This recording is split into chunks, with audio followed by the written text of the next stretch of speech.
मंत्री जी से विनम्र एवं सादर निवेदन करता हूं कि वे अपने प्रेरक अंदाज में अपने विचार प्रस्तुत करें। झांसी में विगत 3 दिनों से संपन्न हो रहे राष्ट्र रक्षा समर्पण पर्व जिनकी सोच, जिनकी काल्पनिक क्षमता का परिणाम है, ऐसे भारत के यशस्वी प्रधानमंत्री आदरणीय नरेंद्र मोदी जी और हमारी उत्तर प्रदेश की राज्यपाल माननीय आनंदीबेन पटेल और उत्तर प्रदेश के यशस्वी मुख्यमंत्री माननीय योगी आदित्यनाथ जी, हमारे रक्षा राज्य मंत्री श्री अजय भट्ट जी, हमारे राज्य मंत्री उत्तर प्रदेश सरकार श्री भानु प्रताप जी वर्मा, यहाँ क्षेत्रीय सांसद Shri Anurag ji Sharma, chief of defence staff general Bipin Rawat, naval chief admiral Karambir Singh और chief air marshal mister A.B. Chaudhary, defence secretary Ajay Kumar और यहाँ मौजूद सभी सम्मानित देवियों एवं सज्जनों, सबसे पहले मैं भारत के यशस्वी प्रधानमंत्री श्री नरेंद्र मोदी जी को इस कार्यक्रम में झांसी पधारने के लिए अपनी तरफ से हार्दिक धन्यवाद देता हूं, आभार व्यक्त करता हूं। आपकी गरिमामयी उपस्थिति से इस कार्यक्रम के महत्व को बढ़ाने के साथ ही साथ प्रधानमंत्री जी, इस कार्यक्रम को एक नई ऊर्जा भी मिली है। आज गुरु नानक जयंती का पर्व है। गुरु नानक देव जी ने समाज में सबकी भलाई के साथ साथ आडंबर, अंधविश्वासों के खिलाफ भी आवाज उठाई थी। उन्होंने महिला पुरुष के बीच के भेदभाव को मिटाने की भी सीख दी और गुरु नानक जी के इस प्रकार पर मैं एक बार आप सभी को अपनी तरफ से हार्दिक बधाई भी देता हूं। यह दिन और भी महत्वपूर्ण हो जाता है क्योंकि आज पूरे देश में रानी लक्ष्मीबाई की जयंती मनाई जा रही है।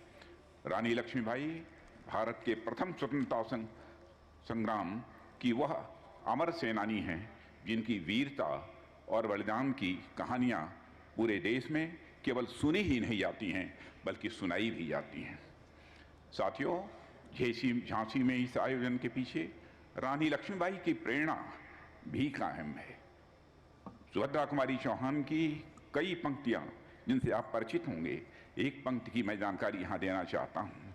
अभी उम्र केवल 23 की थी, अभी उम्र केवल 23 की थी, मनुज नहीं अवतारी थी, हमको जीवित करने आई बन स्वतंत्रता नारी थी, दिखा गई पथ सिखा गई हमको, जो सीख सिखानी थी बुंदेले हर बोलों के मुंह, हमने सुनी कहानी थी, खूब लड़ी मर्दानी वह झांसी वाली रानी थी। मैं प्रधानमंत्री जी के संज्ञान में लाना चाहता हूं कि इस 3 दिवसीय पर्व के दौरान विभिन्न कार्यक्रम आयोजित किए गए जिसमें आम जनता ने भी बढ़ चढ़कर भाग लिया है। उत्तर प्रदेश शासन द्वारा आयोजित विभिन्न कार्यक्रमों के साथ साथ डिफेंस, PSUs और तीनों सेनाओं द्वारा विभिन्न डिफेंस इक्विपमेंट की प्रदर्शनी एवं भारतीय वायुसेना के जाबाजों द्वारा किए गए एयर शो जैसे भी कई आयोजन यहाँ किए गए और यह आयोजन राष्ट्र रक्षा में नारी शक्ति की भूमिका का परिचायक होने के साथ साथ हमारे देश के निर्माण में महिलाओं के उत्कृष्ट योगदान को भी प्रदर्शित करते हैं। प्रधानमंत्री जी, आपके ही मार्गदर्शन में हम राष्ट्र रक्षा के क्षेत्र में महिलाओं की भागीदारी को और अधिक बढ़ाने का काम कर रहे हैं। साथियों, महिला सशक्तिकरण की दिशा में रक्षा मंत्रालय द्वारा अनेक निर्णय किए गए हैं।